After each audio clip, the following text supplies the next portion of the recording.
Hello everyone, my name is Neha Chaudhary, lecturer computer hardware and networking at Government Polytechnic Ghaziabad. I am here to discuss with you some topics of operating system और ये topics आपके introduction to IT system जो कि first year में चलता है and computer application in media जो कि मास कॉम का सब्जेक्ट है इससे रिलेटेड है। तो आइए हम सबसे पहले ये देखते हैं कि क्या क्या हम कंटेंट है आपके लेक्चर का। तो सबसे पहले जो टॉपिक्स हम कवर करेंगे, फर्स्ट है आपका introduction to operating system and needs, second one is why do we need an operating system and third one is operating system classification. तो सबसे पहले हम देखते हैं इंट्रोडक्शन टू ऑपरेटिंग सिस्टम। तो an operating system is an system software that manages computer hardware, software resources and provides common services for computer programs. It acts as an intermediary between users and the computer hardware. तो क्या समझ में आया हमें कि operating system as a mediator की तरह काम करता है। जैसे कि हम इनपुट देते हैं कीबोर्ड पे और हमें आउटपुट दिखाई देता है हमारे स्क्रीन पे यानी कि मॉनिटर पे। ठीक है, तो ऑपरेटिंग सिस्टम क्या हुआ, मीडिएटर। अब कुछ प्राइमरी फंक्शंस हैं ऑपरेटिंग सिस्टम के, वो क्या क्या इंक्लूड्स करते हैं। पहला है प्रोसेस मैनेजमेंट, दूसरा है मेमोरी मैनेजमेंट, थर्ड है आपका फाइल सिस्टम मैनेजमेंट, फोर्थ है आपका डिवाइस मैनेजमेंट, नेक्स्ट है आपका यूज़र इंटरफेस और लास्ट वन है सिक्योरिटी एंड एक्सेस कंट्रोल। तो थोड़ा सा हम इसको डिटेल में पढ़ेंगे ताकि हमें पता लगे कि प्राइमरी फंक्शन एक्चुअली काम कैसे करते हैं। जब बात आती है प्रोसेस मैनेजमेंट की, तो the process management, the operating system is responsible for managing processes in the system including executing and scheduling task, allocating CPU time and handling process synchronization and communication। तो बेसिकली क्या कहने का मतलब है कि ये क्या हैंडलिंग कर रहा है हमारे शेड्यूलिंग टास्क को, कि जो भी हम काम कर रहे हैं, जो भी एग्जीक्यूशन कर रहे हैं, हम कुछ भी इनपुट दे रहे हैं, तो प्रोसेस मैनेजमेंट क्या कर रहा है, उसको मैनेज कर रहा है, हैंडल कर रहा है, सिंक हमारे यहाँ सिंक्रोनाइजेशन डेवलप कर रहा है। ठीक है, सेकेंड है आपका दूसरा फंक्शन क्या है, मेमोरी मैनेजमेंट। मेमोरी मैनेजमेंट क्या कहता है कि it manages the computer memory, जो कि हम क्या है, रैम, जिसको हम बोलते हैं RAM, allocating space for data and handling the loading and unloading of programs. जैसे कि हमें पता है रैम क्या होता है, रैम हमारी स्पीड को बढ़ाता है, हैंडलिंग करता है, क्या स्पेस देता है डेटा को, मतलब हमारे पास लोडिंग हो रही है या नहीं, टाइम से टाइम टेकन तो नहीं है, तो इस सब के लिए कौन रेस्पॉन्सिबल है, हमारा मेमोरी मैनेजमेंट। ठीक है, थर्ड है हमारा file system management. File system management क्या है, the operating system organizes data into files and directories, provides file access control and ensure data integrity. It handles operations like reading, writing and deleting files। तो file system management क्या कर रहा है कि हमारी जो भी फाइल्स हैं उनको डिलीट करना है या उनको लोड करना है, सेव करना है, तो ये सब कौन देखता है, फाइल सिस्टम मैनेजमेंट। नेक्स्ट है आपका डिवाइस मैनेजमेंट। डिवाइस मैनेजमेंट क्या कह रहा है, it manages input and output devices, for example keyboard, mouse, printer etc., allowing programs to interact with hardware via device drivers। अब हम आजकल देखते हैं कि डिवाइसेस जो भी हम सिस्टम खरीदते हैं या लैपटॉप खरीदते हैं उसमें ड्राइवर्स इनबिल्ड आते हैं।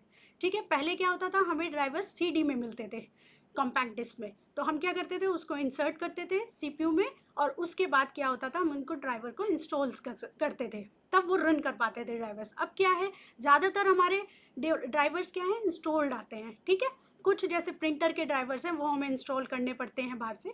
ठीक है, वो डिपेंड करता है क्योंकि डिफरेंट कंपनीज के डिफरेंट फीचर्स हैं, इस वजह से। तो ये कौन देखता है, डिवाइस मैनेजमेंट। नेक्स्ट है आपका यूज़र इंटरफेस। अब यूज़र इंटरफेस क्या करता है, the operating system provides either a command line interface और a graphical user interface that allow users to interact with this system. अब कैसा व्यू आना चाहिए, हम देखते हैं कि सिस्टम में हम देख रहे हैं स्क्रीन बहुत अच्छी लग रही है, कलर्ड होनी चाहिए, विजिबल होनी चाहिए, यूज़र फ्रेंडली होनी चाहिए, तो ये सब कौन देखता है, यूज़र इंटरफेस की वजह से हो पाता है। ठीक है, नेक्स्ट है आपका security and access control.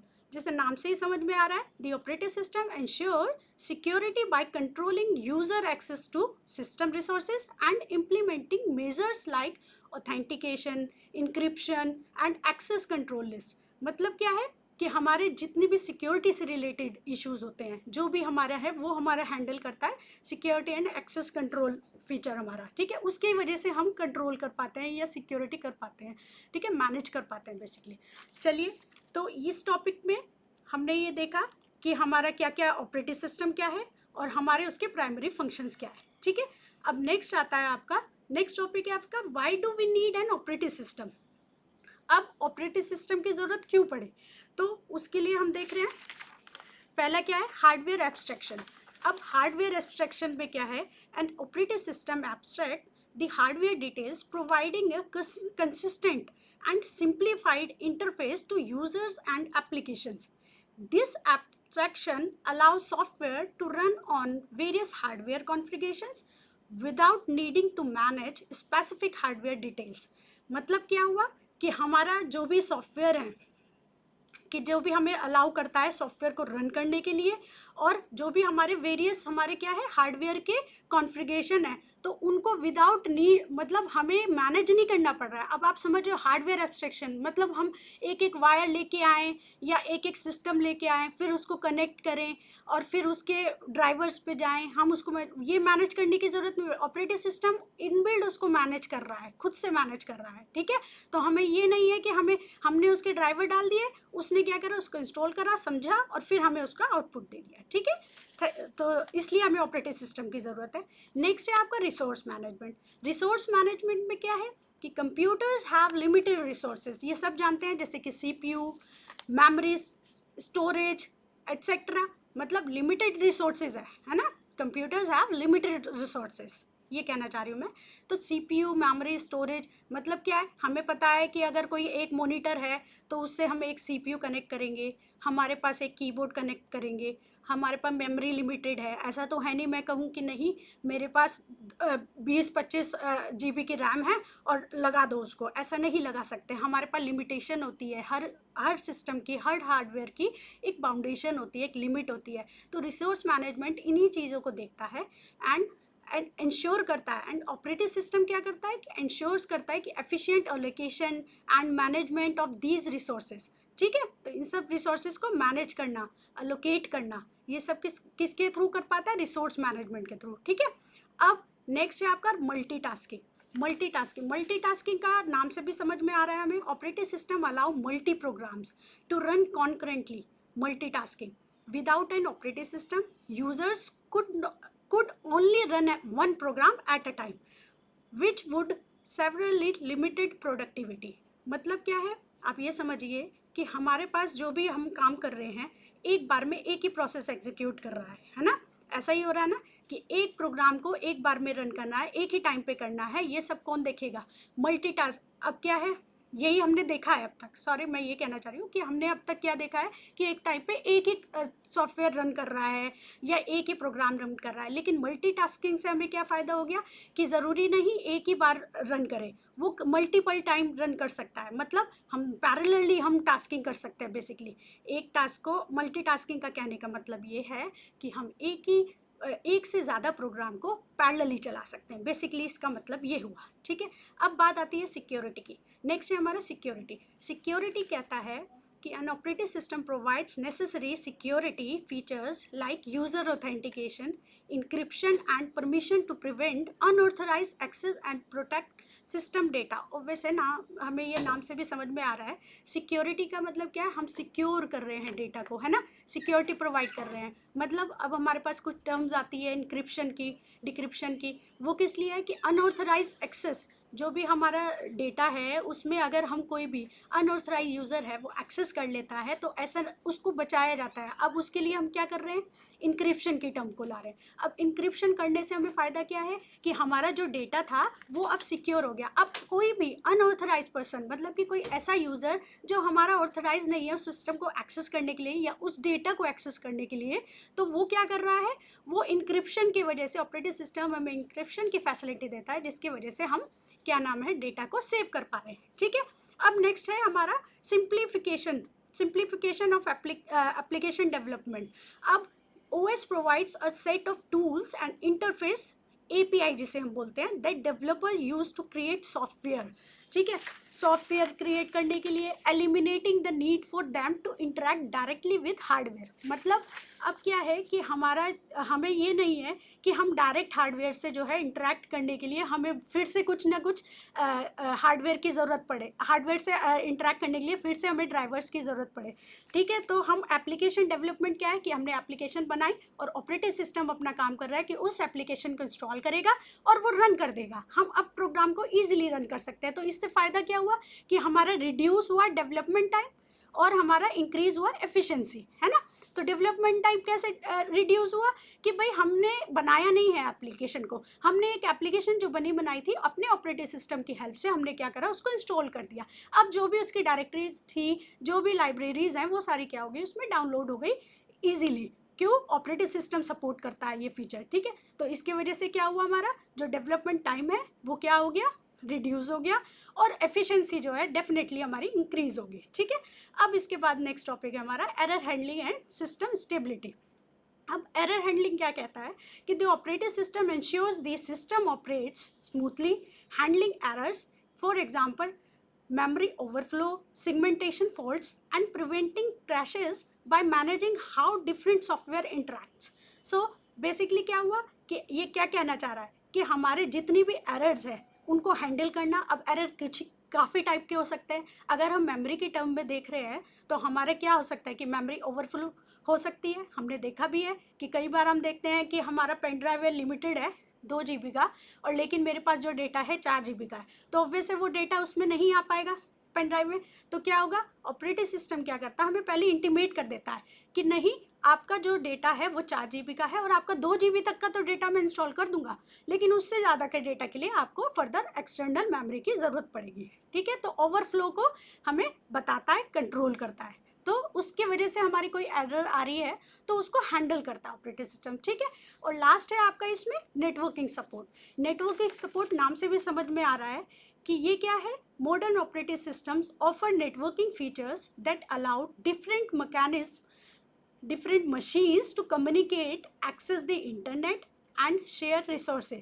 This is essential for cloud computing, communication systems and web services.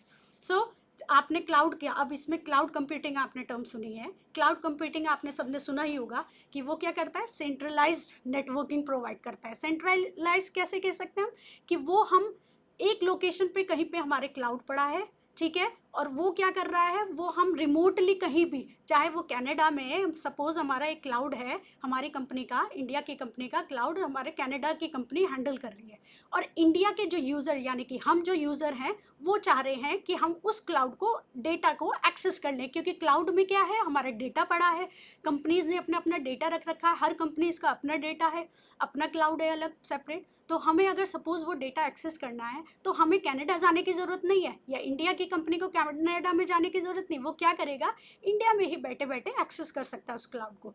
तो ये फैसिलिटी भी हमें कौन देता है, क्लाउड कंप्यूटिंग की वजह से। ठीक है, तो यहाँ पे हमारे लिए क्या हुआ, नेटवर्किंग सपोर्ट्स हमें मिल रहा है। ठीक है, तो ये जो हमारे टॉपिक था, why do we need an operating system, ये आपको अच्छे से समझ में आ गया होगा। अब हम लास्ट टॉपिक की तरफ बढ़ते हैं जो कि हमारा है ऑपरेटिंग सिस्टम क्लासिफिकेशन। सो ऑपरेटिंग सिस्टम क्लासिफिकेशन में हमारे 4 मेन बिंदु हैं जो हमें ध्यान रखने हैं। सबसे पहला है based on number of users. ये हमारे 2 टाइप के क्लासिफिकेशन है। फर्स्ट है सिंगल यूज़र ऑपरेटिंग सिस्टम और सेकंड वन है आपका मल्टी यूज़र ऑपरेटिंग सिस्टम। ठीक है, इसको हम अच्छे से एलेबोरेट करेंगे आगे, उससे पहले आप देख लीजिए, पहले ब्रीफ इंट्रोडक्शन मैं दे रही हूँ। सेकंड है आपका based on task management. Task management में कौन कौन से कंटेंट आता है आपका, बैच ऑपरेटिंग सिस्टम आता है, टाइम शेयरिंग ऑपरेटिंग सिस्टम आता है, रियल टाइम ऑपरेटिंग सिस्टम आता है। थर्ड वन है हमारा बेस्ड ऑन रिसोर्स मैनेजमेंट, उसमें कौन कौन सा आता है, distributed operating system, network operating system, and last one is based on use case, तो उसमें कौन कौन सा आता है, desktop operating system, mobile operating system और सर्वर ऑपरेटिंग सिस्टम। ठीक है, अब इसको हम थोड़ा डिटेल से जानेंगे कि ये कैसे कैसे काम करते हैं। सबसे पहले बात आते हैं based on number of users. ठीक है, अब बात करते हैं सबसे पहले उसमें क्या है, सिंगल यूज़र ऑपरेटिंग सिस्टम। तो these operating systems are design for use by 1 person at a time. जैसा कि आप डायग्राम में भी देख रहे हैं, वो क्या दिखा रहा है कि एक यूज़र एक बार में एक ही सिस्टम को एक्सेस कर सकता है ना, तो यही ये कहना चाह रहा है, इसको बोलते हैं सिंगल यूज़र ऑपरेटिंग सिस्टम। मतलब एक सिंगल यूज़र है, उसने इनपुट दिया किसके थ्रू, कीबोर्ड के थ्रू। अब हमारा क्या, जो हमारी रिक्वेस्ट है वो कहाँ गई, सीपीयू के पास। सीपीयू एक एज अ इंटरफेस की तरह काम कर रहा है, और उसने जो हमें आउटपुट दिया है वो हमें कहाँ दिखा, हमारे ये आप देख रहे हैं स्क्रीन पे, ठीक है। और यही होता है, हम देखते हैं। So they do not allow multiple people to use this system simultaneously. Obvious है, हमें सिंगल यूजर ऑपरेटिंग सिस्टम है तो एक बार में एक ही यूजर एक्सेस कर सकता है डेटा को, ठीक है। चलिए, अब नेक्स्ट है हमारा multi user operating system. Multi user operating system क्या कहता है, these operating systems allow multiple user to access the computer at the same time और in a time sharing manner.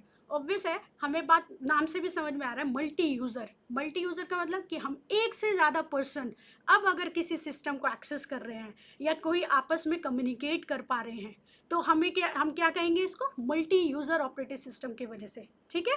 चलिए, अब नेक्स्ट है based on task management. Based on task management में हम देखते हैं, सबसे पहले आता है हमारा batch operating system.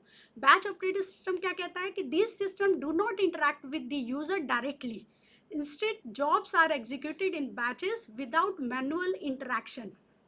Jobs are submitted to a queue and the system processes them one after another. कहने का क्या मतलब है, बैच ऑपरेटिंग सिस्टम ये कहता है कि हमें डायरेक्टली यूज़र से इंटरेक्ट करने की ज़रूरत नहीं है। हमारे पास प्रोसेस जॉब्स बना दी हमने, जॉब 1, जॉब 2, जॉब 3, जैसा कि आप डायग्राम में देख पा रहे हैं। ऑपरेटिंग सिस्टम क्या कर रहा है, एक क्यू बना रहा है हमारी, ठीक है। अब ये जॉब्स हमारी एक क्यू में आ गई है। अब ऑपरेटिंग सिस्टम क्या कर रहा है, इनको प्रोसेस कर रहा है एक के बाद एक। मतलब आप देखते हैं, जैसे आप टिकट की लाइन में लगते हैं तो आप देखते हैं जो फर्स्ट कम, अब इसके अंदर कुछ शेड्यूलिंग भी आती है। जो ऑपरेटिंग सिस्टम काम करता है, जब ये जो बैच सिस्टम में जब काम करता है तो उसके अंदर एक कॉन्सेप्ट आता है सीपीयू शेड्यूलिंग। तो वो सीपीयू शेड्यूलिंग का ही पार्ट है ये जो बैच सिस्टम जिसको हम बोलते हैं। तो उसमें क्या होता है कि आप जैसे टिकट काउंटर पे देखते हैं कि आप जो भी पहले आ रहा है उसको पहले टिकट मिल रहा है, जो सबसे लास्ट में आएगा उसको सबसे बाद में मिलेगा टिकट, है ना। आप देखते हैं ना, तो वो कैसे हुआ कि first come first serve scheduling उसको बोलते हैं। First come first serve scheduling क्या कहता है कि जो पहले आएगा, जो पहले जॉब आएगी वही पहले एग्जीक्यूट होगी। जैसा कि आप डायग्राम में भी देख रहे हैं, जॉब 1 का मतलब पहले जॉब आई है तो ये पहले एग्जीक्यूट होगी, दूसरी जॉब आई है तो वो दूसरी बार सेकेंड टाइम में एग्जीक्यूट होगी, ठीक है। होप सो आपको ये अच्छे से समझ में आ गया होगा। नेक्स्ट है हमारा टाइम शेयरिंग, यानी कि मल्टीटास्किंग ऑपरेटिंग सिस्टम। अब टाइम शेयरिंग ये कह रहा है these operating systems allow multiple task to share the same processor by rapidly switching between them, ठीक है। The illusion is created that each process has its own CPU. अब इसको मैं बताती हूँ। फॉर एग्जाम्पल, अगर मैं रियल वर्ल्ड एग्जाम्पल में इसको मैं समझाना चाहूँ आपको, आप देखते हैं आप विंडो पे जब वेब ब्राउज़र पे काम कर रहे होते हैं तो विंडो पे एक प्लस का साइन बन के आता है, तो आप उस पर जब क्लिक करते हैं तो सेकंड विंडो आपकी ओपन हो जाती है। जब सेकंड विंडो ओपन हो गई, इसका मतलब क्या हुआ कि एक प्रोसेस हमारा चल रहा था और सेकंड प्रोसेस के लिए हमने रिक्वेस्ट दे दी। अब आप देखते हो कि आप गाना भी सुन रहे हो एक टैब में, टैब्स बोलते हैं ना उन्हें। तो मल्टीपल, सपोज आपने टैब्स खोल दी जिसमें एक वर्ड फाइल आपने ओपन करके रख ली, दूसरे में आप गाना सुन रहे हैं, म्यूजिक सुन रहे हैं, और तीसरा आप देख रहे हैं कि आप कुछ सर्च कर रहे हैं, ठीक है। तो इसका मतलब क्या है, आप एक ही टाइम में, और आपको ऐसा इल्यूजन हो रहा है, एक्चुअल में क्या हो रहा है वो कहीं ना कहीं टाइम ले रहा है, वो इतना माइक्रो सेकेंड या मिली सेकेंड का टाइम है कि आपको ऐसा इल्यूजन होता है कि एकदम काम तीनों एक साथ काम कर रहे हैं, जबकि वो टाइम लेता है लेकिन हमें पता नहीं लगता है। तो टाइम शेयरिंग में क्या है, जिसमें हम मल्टीटास्किंग करते हैं, मतलब हम एक ही टाइम पे 2 से ज़्यादा या 3 से ज़्यादा या मोर देन 5 हम एक टाइम पे काम कर लेते हैं, ठीक है। चलिए, नेक्स्ट है आपका real time operating system. Real time operating system are design to meet real time constraint, meaning they must process task within a strict deadline. अब ये नाम से भी समझ में आ रहा है, रियल टाइम ऑपरेटिंग सिस्टम मतलब रियल वर्ल्ड में जो भी हम काम करते हैं। जैसे आप देखते हैं बैंकिंग सिस्टम है, ये हमारा रियल टाइम पे काम करता है। ऐसा तो नहीं है कि आपने आज कुछ ट्रांजेक्शन किया, ट्रांजेक्शन कर रहे हो और वो जो ट्रांजैक्शन कर रहे हो वो हुआ नहीं है, और आपको लग रहा है कि आपका ट्रांजैक्शन हो गया है। ऐसा नहीं है, जो ट्रांजैक्शन हो रहा है वो रियल टाइम में आ रहा है, और आपको लगा आपने 4 बजे ट्रांजैक्शन करा और आपको याद आ रहा है, आप कह रहे हो कि नहीं मैंने तो 5 बजे करा था। नहीं, रियल टाइम का मतलब है आपका रियल टाइम स्टैम्प आपका काउंट होगा। वो कहीं ना कहीं आपके लॉग्स में आपकी डिटेल रहेगी कि आपने 4 बजे ट्रांजैक्शन किया है, तो वो 4 ही बजे बताएगा। ऐसा नहीं है कि 4 बजे करा और आपने झूठ बोल दिया कि नहीं मैंने तो 5 बजे ट्रांजैक्शन किया था। नहीं, वो रियल टाइम में आपका ऑपरेटिंग सिस्टम काम करता है, तो उस पर क्या है, आपका रियल टाइम स्टैम्प आएगा। ठीक है, अब मोस्टली ये जो यूज होता है, use in systems where time is crucial, such as embedded system और रोबोटिक्स। आप देखते हैं रोबोटिक्स भी किस पे काम करता है, रियल टाइम ऑपरेटिंग सिस्टम पे। ठीक है, अब नेक्स्ट है आपका बेस्ड ऑन रिसोर्स मैनेजमेंट। उसमें फर्स्ट क्या आपका distributed operating system. Distributed operating system क्या कहता है, these operating systems manage collection of separate computers, often physically separated, but present them as a single unified system to the user. They allow resources to be shared between machines, enabling distributed computing. मतलब क्या हुआ इसका कि हमारा, जैसे अभी मैंने बताया था क्लाउड कंप्यूटिंग के बारे में। ठीक है, क्लाउड, अब डिस्ट्रीब्यूटेड ऑपरेटिंग सिस्टम किस पे काम करता है, क्लाउड पे काम करता है। क्लाउड क्या कह रहा है कि हम एक सेंट्रलाइज यूनिट हैं, और आप कहीं भी रिमोटली एक्सेस, हमें कभी भी आप उसमें से अगर सेंट्रलाइज यूनिट में से आपको कोई डेटा चाहिए तो आप रिमोटली किसी भी सिचुएशन, किसी भी क्या कहते हैं आपको, स्टेशन से आप उसको एक्सेस कर सकते हैं। ठीक है, आपको ज़रूरत नहीं है आप फिजिकली क्लाउड के पास जाएं और कहें कि या आप उसमें से पेन ड्राइव लगाएं या कोई सिस्टम कनेक्ट करें और तभी आप उसमें से डेटा लें। आप कोई भी कितने भी डिस्टेंस पे हो, आप क्लाउड के थ्रू आराम से डेटा को एक्सेस कर सकते हैं। ये किस कॉन्सेप्ट के अंदर आता है, डिस्ट्रीब्यूटेड ऑपरेटिंग सिस्टम के अंदर। ठीक है, अब नेक्स्ट है आपका network operating system. Network operating system क्या कह रहा है, these operating systems focus on managing network resources, facilitating communication between computers on a network. It can manage files, printers and other resources across a network. मतलब क्या हुआ, network operating system क्या कर रहा है, मैनेज करता है कि हमारी फाइल्स, हम मैनेज क्या करता है, फाइल्स को मैनेज कर रहा है। प्रिंटर सपोज एक से ज़्यादा कनेक्ट है, और डिफरेंट रिसोर्सेज, जैसा कि आप डायग्राम में भी देख सकते हैं कि ये क्या कर रहे हैं, कई सारे कंप्यूटर्स है जो कनेक्ट है, और आपका प्रिंटर भी कनेक्ट है हमारा, और हम क्या कर रहे हैं, सॉफ्टवेयर है कई सारे, हम उनको क्या कर रहे हैं, इजीली एक्सेस कर पा रहे हैं। ठीक है, ये किसकी वजह से होता है कि एक सर्वर है हमारा जिसको हम विंडो सर्वर बोलते हैं या लाइनेक्स बेस्ड सर्वर होते हैं, ये कि इन्हीं की वजह से हम क्या कर सकते हैं, इसको कहीं से भी एक्सेस कर सकते हैं। ठीक है, चलिए लास्ट है आपका बेस्ड ऑन यूज केस। अब इसमें फर्स्ट क्या है आपका desktop operating system. These are design for personal computers, providing graphical user interfaces, GUI जिसे बोलते हैं, and allowing for user interaction through devices like a keyboard, mouse and display. Simple है, ये बात हमें समझ में आ रही है नाम से, डेस्कटॉप ऑपरेटिंग सिस्टम मतलब जो भी हम डेस्कटॉप पे जो भी हमें दिखता है, जब भी हम अगर हम विंडो ब्राउज़र चला रहे हैं तो वैसे हमें अच्छा दिखता है, व्यू इंटरेक्शन अच्छा आता है, यूज़र फ्रेंडली होता है, तो वो किसकी वजह से हो रहा है, ग्राफिकल यूज़र इंटरफेसेस की वजह से। ठीक है, कि हमें हमारी ही भाषा में जो हम चाहते हैं उसी वे में हमें दिखे। ठीक है, चलिए नेक्स्ट है आपका मोबाइल ऑपरेटिंग सिस्टम। ये क्या कह रहा है, optimize for mobile devices like smartphones and tablets, they are build to handle touch interfaces, lower power consumption and connectivity features. Like क्या है, ये तो आपको सभी को पता है, हम यूज़ करते हैं रियल वर्ल्ड में भी एंड्रॉयड या iOS ऑपरेटिंग सिस्टम। ठीक है, चलिए लास्ट है आपका server operating system. Server operating system क्या है, design to manage network resources and services for a network such as hosting websites or managing databases. They are optimized for stability, security, and performance, often handling multiple requests from clients simultaneously. So, ये क्या कर रहा है, server operating system. ये क्या आप यहाँ पे जैसे कि देख पा रहे हैं कि 5 कॉमन हमारे सर्वर हैं, वो क्या क्या यूज़ कर रहे हैं, वेब होस्टिंग, इधर क्या हो रहा है, डेटाबेस को भी मैनेज किया जा रहा है, इधर क्या हो रहा है, क्लाउड कंप्यूटिंग हो रही है, क्लाउड को भी मैनेज किया जा रहा है, इधर क्या हो रहा है, फाइल स्टोरेज है उनको भी मैनेज किया जा रहा है, और यहाँ पे क्या हो रहा है, ईमेल होस्टिंग हो रही है। मतलब आप देख रहे हैं सर्वर ऑपरेटिंग सिस्टम कितना बड़ा डेटा को एक्सेस कर पा रहा है, मैनेज करता है।